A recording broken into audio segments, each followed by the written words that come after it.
next weekend also, which is going to triumph and bury Nate Bargatze's movie, is Backrooms from A24. It's going to. It's absolutely going to. It could. I think it could bury Star Wars after the second week. We are. Whoa. Yeah, I think it has that kind of potential. I think Star Wars is going to ease back into like that place that we're describing of like it's exciting and it's back, but it's not going to be through this movie necessarily, even though the first week box office will indicate otherwise. Yep. But I think Backrooms is really what younger moviegoers are really gearing up for. I think it's going to have a bigger pop than people are really expecting. This is the Off the Break Podcast, your podcast dedicated to current movie theater news, operations, and insights from the people that book the movies. All right, coming to you from a galaxy far, far away. Oh, okay. I like that.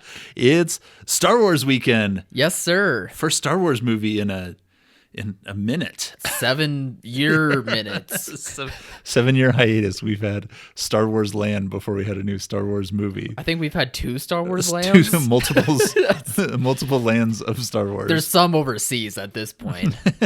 Disneyland France or whatever. Yeah, there has to be more of them. Mandalorian and Grogu starting this week. Yeah. It's kind of a really fun reboot to the whole franchise. I mean, they had the show on Disney Plus, had multiple seasons, but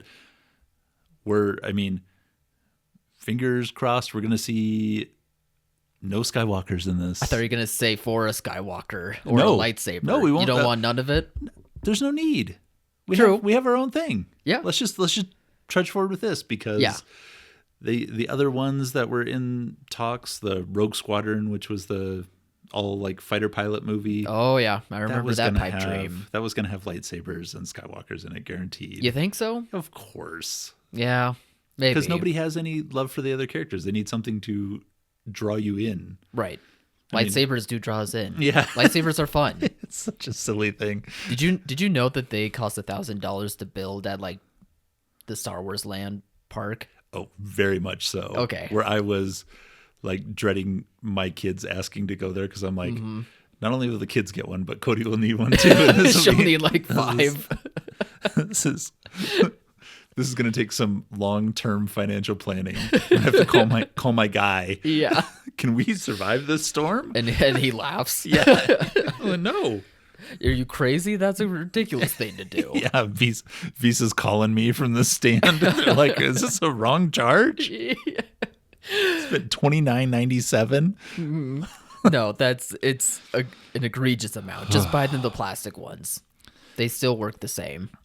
Just live without. I know. Without it.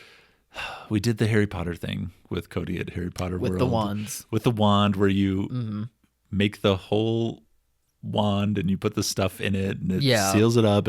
There's a feather involved. It's great. Like the whole not worth the cost. It's sitting there collecting dust. Yeah. You didn't even put it on a glass case in a shelf somewhere. It's just in a closet. I need the office to have more children or start bringing in like nieces and nephews so we can show this thing off so it gets some value to it. Because whenever we have kids and they're like, whoa. Yeah. But other than that, that's the only time. It doesn't work quite with adults.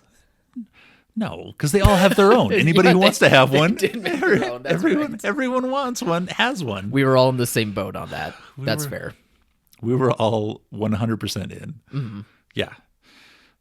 But I'm glad you're excited for this Star Wars movie. I am. This is like I'm getting into it good finally with my kids. They're getting to an age where these things are entering the zeitgeist for them in middle school.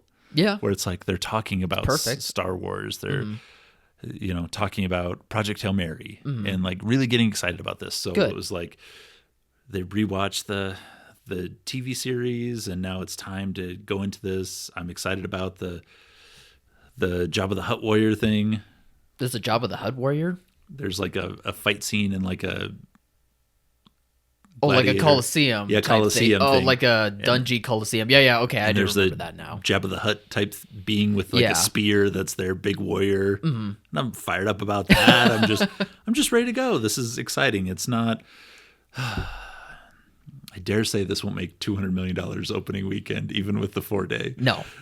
But I am excited. It's another piece in this Star Wars universe where other places have gone overboard. I mean, Scream can have 7 movies. They can. Yeah, they can. Should they? I don't know, but they can. It still made enough money to pay for itself and more. Yeah. So, like, Star Wars has 12 movies? Like 9 and 2 spin-offs, yeah. That one? Animated Clone Wars movie counts. That was in theaters. Okay. That was in theaters. So we're up to 12. I was there. But it only has 5 more than Scream. Yeah. You know? Yeah. The world building, it's like, that's kind of a disappointment. Like, you'd think it'd be more. You would assume it was more. Yeah. I guess that's what made the movie special, right? Is that it was more, but not as much more. Meanwhile, there was how many books and how many Clue games that had Star Wars characters in them. Like so many things that like there was mystery involved. It wasn't for everybody, and that's why you got like diehard mega fans. Yeah, for better or for worse. Yeah, but I'm in on this. This is really fun. We also have Passengers from Paramount, which Kai was really high on the trailer. Yeah, looks cool. Yeah, I'm in. Looks spooky. And then we're going to next week with Breadwinner again. PG family live action comedy. Like we need to get as many people out to this as possible. Yeah, I feel like when it comes to the comedians going in the movie route currently, it's very tough landscape. And weirdly, a lot of them have done like the family comedy route. Yeah. I think Joe Coy has Sebastian Maniscalco. I can never pronounce his name. Yeah. But they don't land. I feel like this one's as close to like landing as it can get, but and then we have, I don't know. Yeah, next weekend also, which is going to triumph and bury Nate Bargatze's movie, is Backrooms from A24. It's going to. It's absolutely going to. It could. I think it could bury Star Wars after the second week. We are. Whoa. Yeah, I think it has that kind of potential. I think Star Wars is going to ease back into like that place that we're describing of like it's exciting and it's back, but it's not going to be through this movie necessarily, even though the first week box office will indicate otherwise. Yep. But I think Backrooms is really what younger moviegoers are really gearing up for. I think it's going to have a bigger pop than people are really expecting. Yeah, no, I definitely think so. I think the early tracking was like 25 million. Mm-hmm. And with the amount we've heard about it, it should be 30 to 35 40. Like it should be. With the groundswell we're seeing, we're getting questions about it from everywhere, every type of theater. Yeah. This is, not iron lung crazy without the budget. Sure. Like this is without the promotion. Like there's ads everywhere. I've seen them. My kids have seen them. Mm-hmm. The ads for them. So they're like, oh, could we go to that? Looks creepy. I'm like, absolutely not. I'm not going to that. I'm sorry to say, Ken, but it's also on YouTube, so they can see it. I have to work in an office. There's no way. Not that ours is so muted and so cubically. Right. But no, absolutely not. And I have this dream where I walk into our office and then turn around and there's no door and it becomes the back rooms. Yeah. No, that's not happening. I'm not allowing this to happen in any sort of capacity. No. But I do think it's going to be a big surprise. Yeah. I really do. And I think it just goes to what Alyssa, Shayla, and I have been talking about almost these past couple of episodes, where it's like, these are the trends that you need to pay attention to. Like, these are the up and coming content creators, YouTubers turned directors that are showing off the creativity to the next level, and studios are recognizing that, and they're willing to stick their necks out for it. And that's going to be a big trend in the next few years. It's like finding these directors and giving them a shot. And we're hearing about it like from the theaters we work with. We're hearing about it in Wyoming.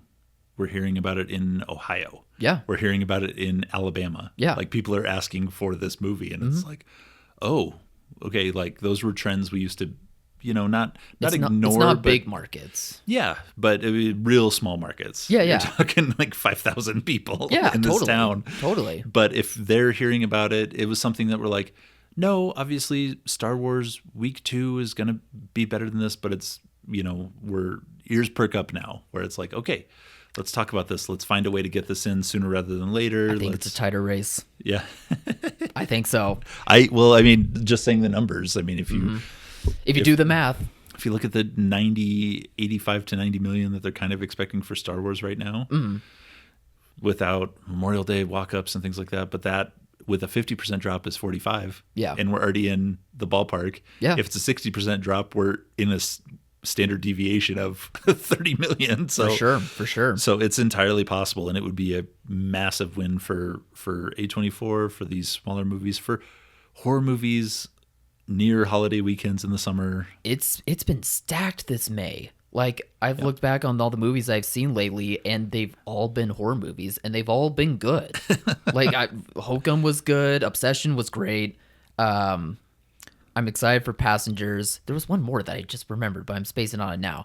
But, yeah, it's been a crazy packed month. So it's good that Backrooms is still going to, like, stand out, but it's going to swallow up quite a few horror movies and maybe even, like, Breadwinner, unfortunately. I don't know. Breadwinner, it may have enough push from reviews after the first weekend that it takes away audiences from Masters of the Universe the following weekend. Yeah. Yeah. And then we get into my conundrum, which I've been working through the last couple of weeks, is Masters of the Universe or Scary Movie are the same weekend. Mm-hmm. And it's like, which one of these is most important? And Scary Movie feels like it has a better resurgence because it's Wayans Brothers back. Sure. Millennial. But we don't have any nostalgia. comps. We don't have any comps for this. Like, this could be. You don't think so? Not recent. Not. Well, no. Not recent. But that's like saying, like, the same thing for the Scream movies. Like, when Scream 5 came out, it's like, it's not a recent comp, but it's a comp. It's a comp. But, I mean, for a, like, very satirical. I mean, it's a comedy more than it's a horror movie, but it's built for horror movie audiences. Yeah. That want to see all the spoofs and the callbacks and the Easter eggs. And so it's just a very funky spot. We haven't had a spoof movie in forever. As one with the name recognition, for sure. Yeah. And we haven't had a very satirical horror movie from a big studio. Like, we get these all the time where it's like their Thanksgiving dinner and all hell breaks loose. Right. Or every family has to sacrifice one person to the plague. Mm-hmm. And it's like, okay, that's great, but it's not Paramount releasing it. Right. It's one of the So it's figuring that out. And then if you're a single screen, you have to choose between Masters of the Universe or Scary Movie or Disclosure Day the following weekend. And I know what I'm picking. And I know what I had leaned towards heavily in the beginning was Disclosure Day. It's Spielberg. It's going to be epic. It's blockbuster, sci-fi, Spielberg. Spielberg in the summer. Yeah. $200 million budget, I'm sure. Yeah. And it's like, okay, like, that's the one. But I'm worried it's too smart for general audiences. That is so frustrating to say because War of the Worlds was 20 years ago. Yeah. And that was a massive hit. It was, but it was 20 years ago. I know. And those aren't the same audiences in theaters anymore. And I will go see it. I'm really excited about it. We should go see it. Yes. Yeah. But I'm also like He-Man, and He-Man skews for an audience older than me. Mm-hmm. Like, I remember it, but I wasn't like gung-ho for it as a kid. Gen X audience. So you're looking at people like 45 and older. Yeah. To go to the movies. You're counting on them to come out for audiences. Yeah, the math has shown that they're not as likely. Yeah, and Scream is for my age audiences, which I'm also excited to see because I grew up. Or Scary Movie. Scary Movie, yeah. Excuse me. No, that's all right. And then I grew up with the Wayans Brothers. Like, this was right in my wheelhouse. The 1 and 2 were right there. Yeah. So it was like, okay, like, I'm kind of excited to see that. And I'm really excited for Disclosure Day. But if you're single screen, you get to pick one and really hope it works and you didn't mess up. It's a hard choice. I kind of get it. And it's all over the board. It's not like I'm picking Star Wars or Nate Bargatze the next weekend. Mm-hmm. This is really like pigeonholes you into one kind of decision for those, at minimum, those 2 weeks, and hope it really works out. So we're telling everybody is, pray on it, do polls, but get it out there and then spend extra time promoting these weeks in particular, because you've got to really hit this hard. It can't be we're playing Steven Spielberg. Or it's a Scary Movie, you know what it is. Yeah. It's like, you've got to get after this. And they're doing a great job promoting all of these movies. Like, there's tons of assets available. it's finally gearing up for Disclosure Day. That one I was worried about, but it's gearing up. No, all the fun, scary movie things. Mm-hmm. All the one sheets that they have with all the different things. Yeah, all the modern horrors. Yeah. It's great. And Masters of the Universe is going to be like epic. Like Amazon spent way too much money on this. Like you can tell from the trailer, like this is impressive. Like a big swing. On a big screen, on an IMAX, this is going to look incredible, I think. I think at least with He-Man, I think you're right about the generation gap. If maybe that's a little too late and out of the wheelhouse for younger audiences to grasp or get, but it does still have like a popcorn flair to it, kind of like what Bumblebee did. Yeah. Same director and all, so that makes sense. But then again, Bumblebee also didn't perform that well either at that time. So it's hard to gauge on like, I guess that kind of dives into what our next topic was going to be. Was yes, it does. Was Amazon's push towards bringing back 80s nostalgia with these 80s IPs such as Masters of the Universe, possibly Transformers, or some of the other things they've announced is a Miami Vice reboot movie. Highlander reboot is currently being filmed. One bad news was that there was a Voltron movie announced for theatrical release, but now it was announced a month before Masters of the Universe releasing, by the way, that it's going to streaming. So it's I don't know anything about Voltron. Again, this is like right before my generation, I think. Transformers Light, but you can like ride in the robots. So it's like Power Rangers? Actually, yeah, that's a way better. Yeah. It's Power Rangers. Okay. So yeah, it's I think Amazon is on the right track for movies like Sheep Detectives or Project Hail Mary. Like that's awesome. I'm sure Project Hail Mary was very expensive IP because of like just getting the rights for it was outrageous. Probably, but also just the size of the movie they decided to go with to make that happen. Yeah. But just like Andy Weir, like now we know the next book he writes and tries to sell for theaters is going to be like sell. $25-30 million just to have the theatrical rights to it. The bidding war will be massive for it. Massive. But I don't think Miami Vice was. I think that was on the very low end, and then they're like, okay, like we can buy this for a small amount and then turn it into whatever we want to turn it into. Mm-hmm. And the fact that they kept it in the 80s is awesome. Like I half expected them to Starsky and Hutch this and put them in modern times. Yeah. and then Highlander is like, Cody is so big on this, and I'm not a huge Highlander fan. I grew up with the movies, grew up with the TV show. But it just wasn't super problematic. That's brave of you to admit, Ken. Oh, the movies get more and more and more racist and horrible. Yeah. But then they sign Henry Cavill for this. And your ears perk up? Yeah, of course. And then it's like, okay, well, if we start with the super nut story of it, like with Miami Vice, where it's vice cops trying to bust drug dealers, and then you have Michael B. Jordan. Yeah. It's like, okay. Yeah. And then the super nuts of Highlander, bare bones, is that he's a warrior that has to chop off other immortal warriors' heads to live. It's like, how is this not a slam dunk? Like, and it's indeed. And Amazon is taking the swings, and it's the John Wick guys making it, and it's going to be awesome.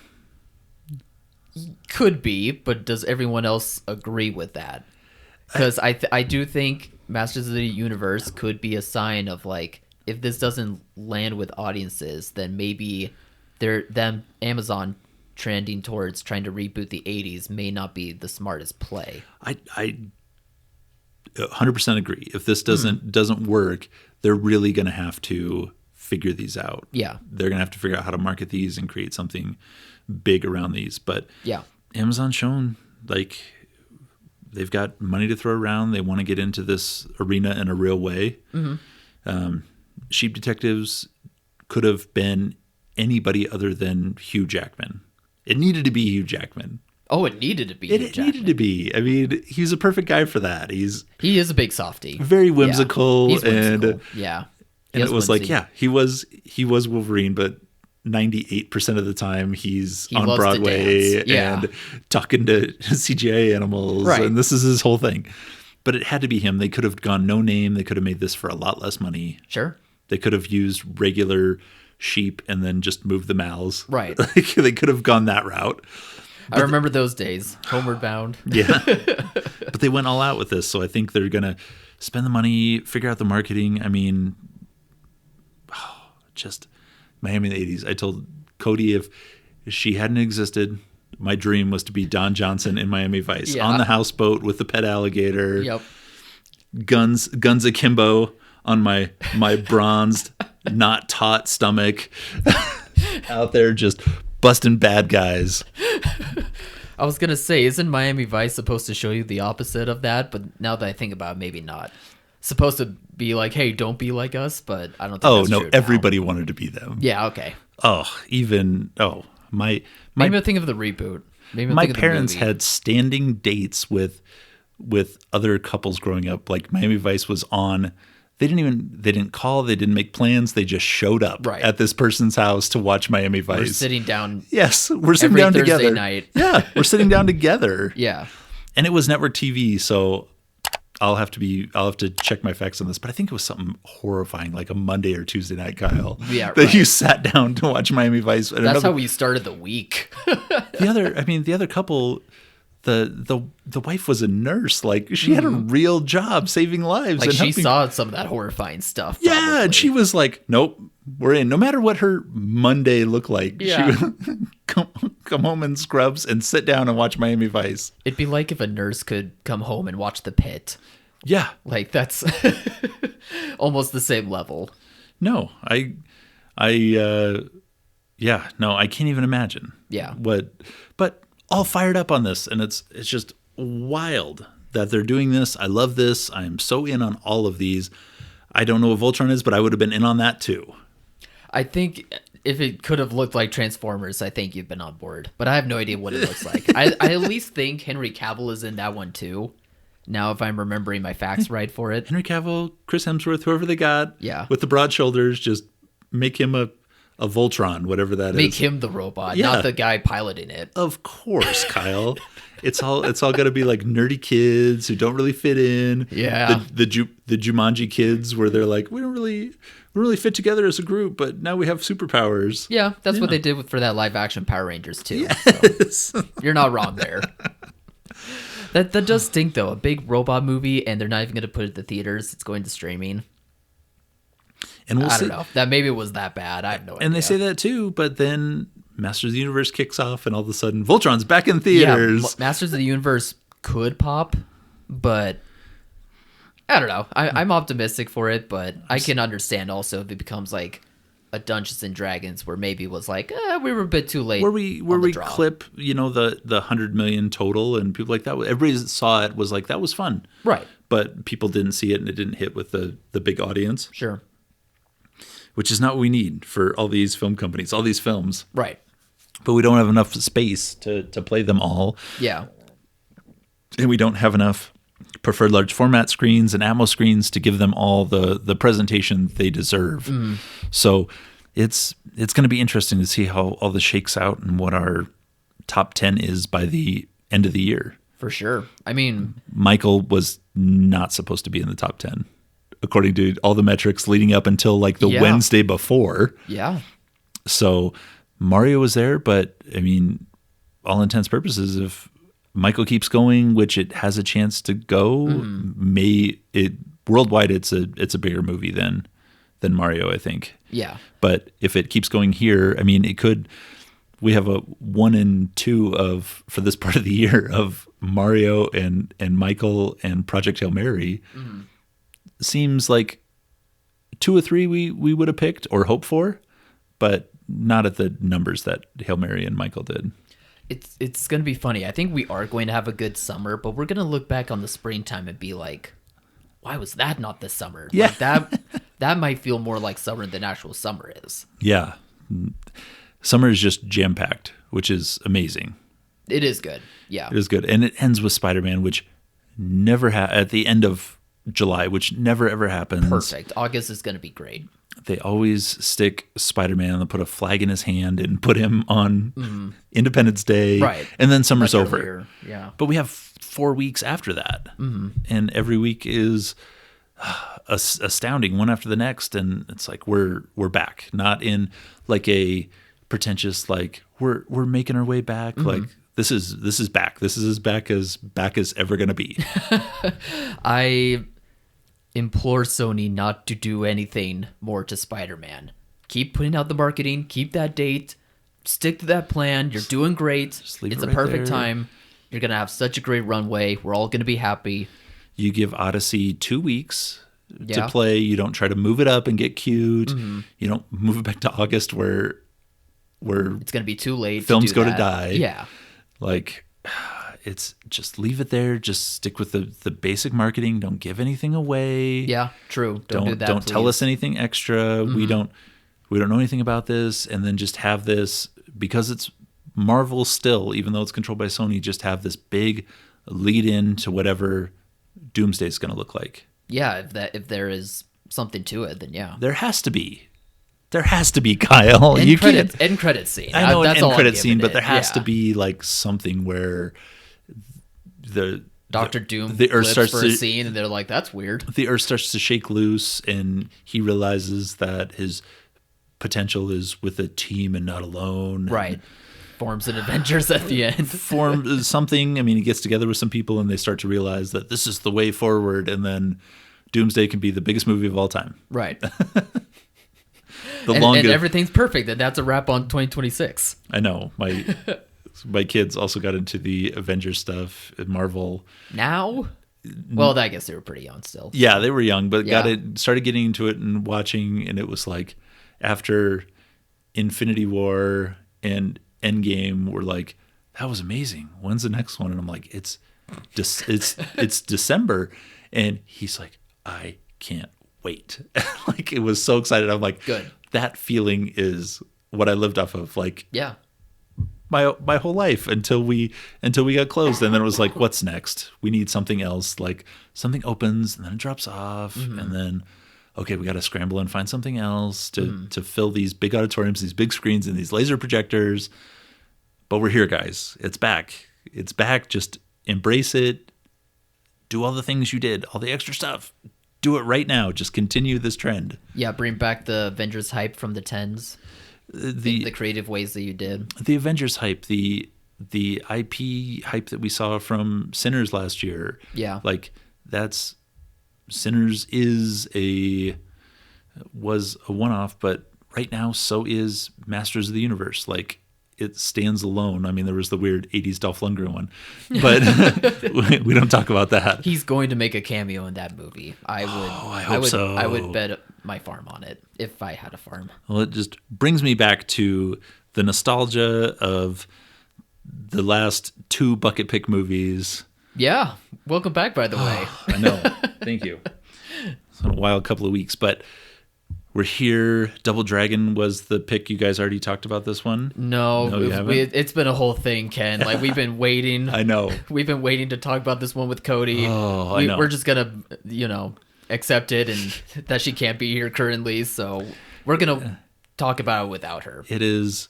Did you also want to talk about Street Fighter? Because that was your pick. We talked about that. Street Fighters, it's like, before they knew what it was fan service. Like, every character, if you like the character, every character got its own little moment. If you say so. What do you... I just don't know the games. Like, I don't know the games either, Kyle. I played... But, like, I blinked, and suddenly everyone was in the costumes that I think they're supposed to be in. Like, that was the thing with this movie. I don't know what I watched, and then it ended. Street Fighter 2 on Sega 30 years ago. Yeah. That's what I know about Street Fighter. Okay.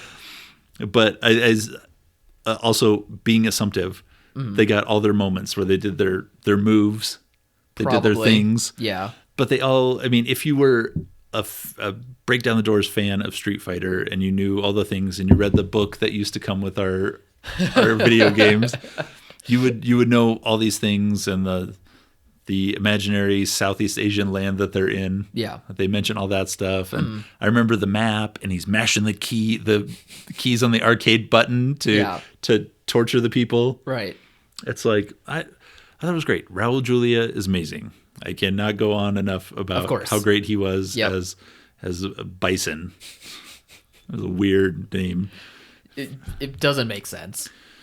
We'll go with but none of this movie does anyway. No, there's nothing about it that makes any sense. Yeah.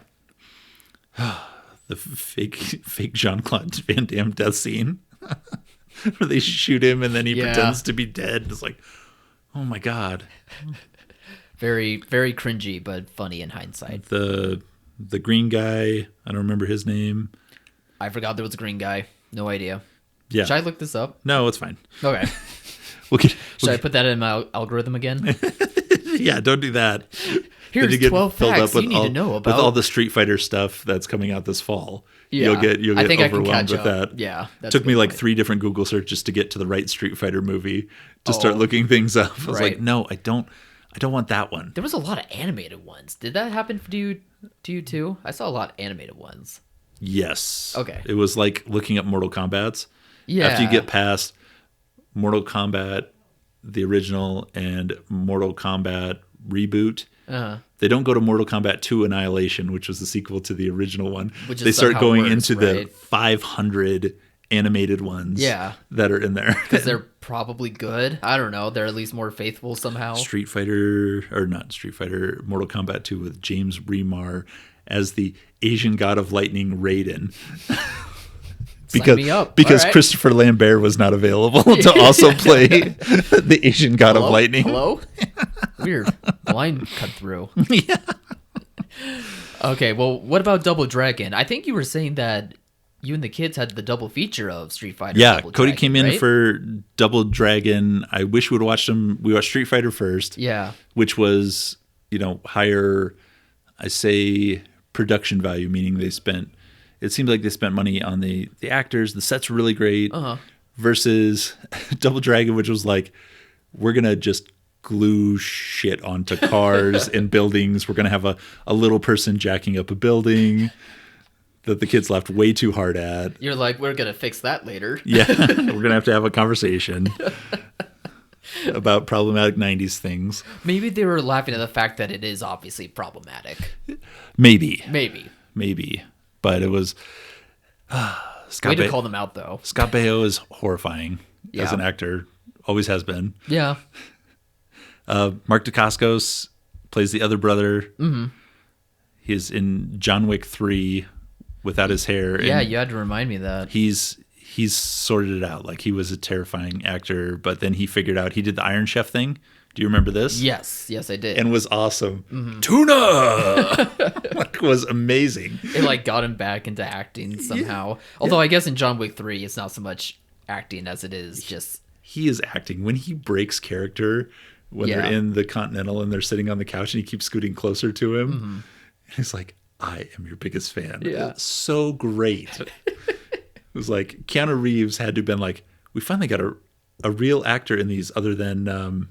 the guys, like, for a bad guy. Right, for the guys in the Continental are amazing. Yes. I'm spacing on all their names now. But there were some, besides Al Pacino, or not Al Pacino. Yeah, it's the guy from Deadwood. Thank you. Yeah. Why am I getting and Lance Reddick, who's amazing. Lance Reddick who was amazing. Yeah, R.I.P. to him. But the bad guys were always kind of like faceless things. It's like a Russian guy who just does a Russian guy from Taken. Doesn't do anything too different. Yeah. And the mayhem guy shows up in the first one. And you're like, oh my God. Like, they really were reaching here. He plays a lawyer. Right. This guy couldn't have gone to law school. It's funny that they use these characters from these games and they're like, I guess they could be a businessman. Yeah. Aren't you supposed to be like big and green and scary or something? Yeah, exactly. I liked it. I can't believe I liked this movie. I enjoyed myself. I didn't even get to Robert Patrick, who was... I was going to get to Robert Patrick, because that was the guy I recognized the most. Yeah. I knew he was in it. I knew he was a guy, but it took me like 2 or 3 scenes for me to be like, okay, that is Robert Patrick. Yeah. The hair and the sunglasses and the earring. I think it's the eyes. Just the way his eyes squint is always where I'm like, oh, I know this guy. But he always does play a good bad guy, too. No, he showed up in the, last season or 2 of Sons of Anarchy as one of the motorcycle gang presidents. Yeah, that's perfect. And awesome. Yep. Awesome as that. Yep. I still need to watch that. Problematic. Yes. Yeah.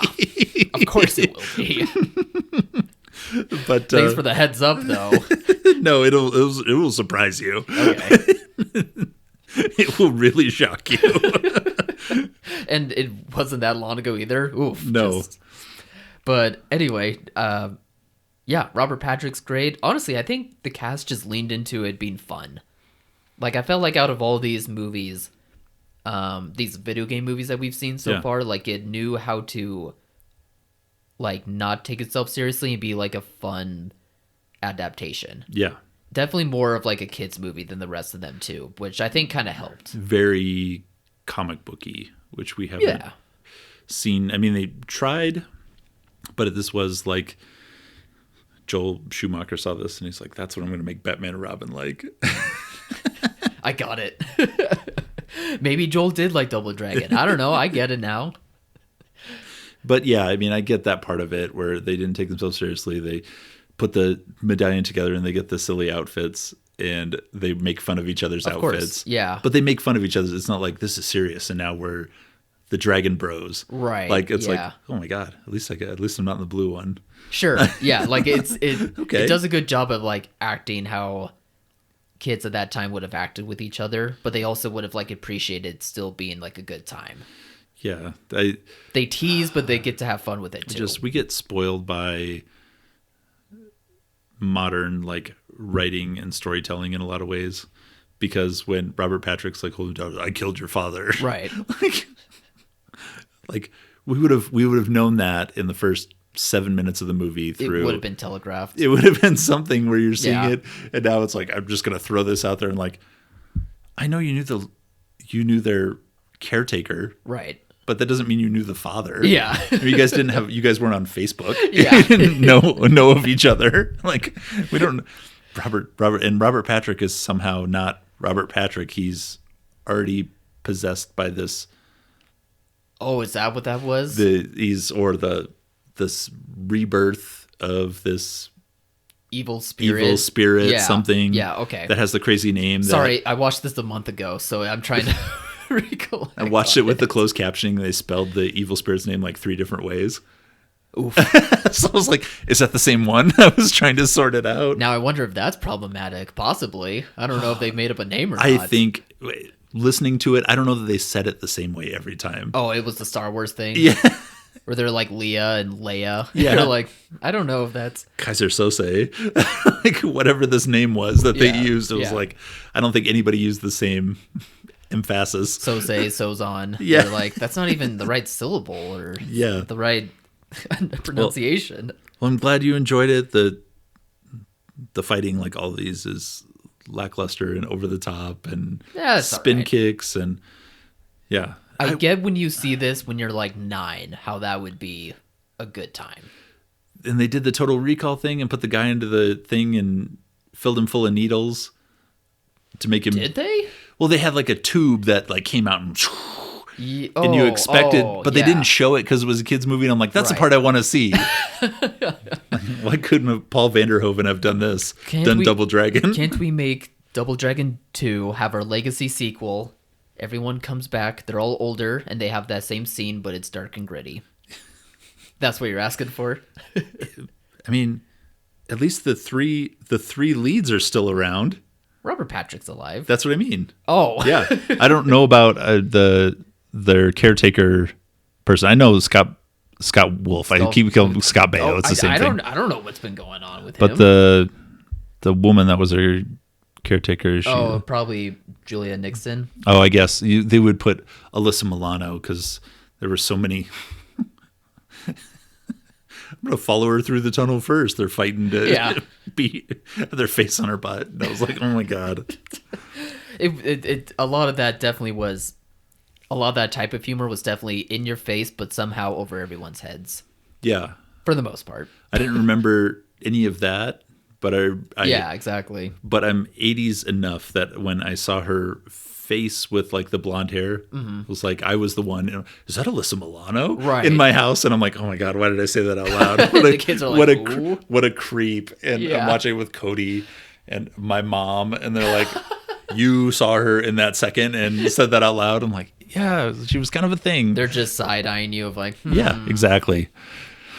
All right. After that uncomfortable moment, that I decide to share my own embarrassment. Do we have any left? There is one more, which surprised me, but it's exciting. That's good. I was... Lara Croft, Tomb Raider. So this is the new one. I bet it's the new one. It has the whole name. So it is the new one. It must be that one, because we already had... So it's not technically a double, I guess. Yeah. No, we're getting after this. All right. I'm ready to go. 2 Tomb Raiders. I guess we can compare... we can compare them? I don't know. They are going to be compared. Yeah. On the podcast or not. Yeah. But on that note, may the Force be with you, everyone, for Star Wars weekend. That's a good time to end it with that one. Yeah, that you timed up both the iconic parts very well. Good job. And we'll see you next week with some results and what we're looking forward to on 5/29. All right. Bye, everyone. Bye.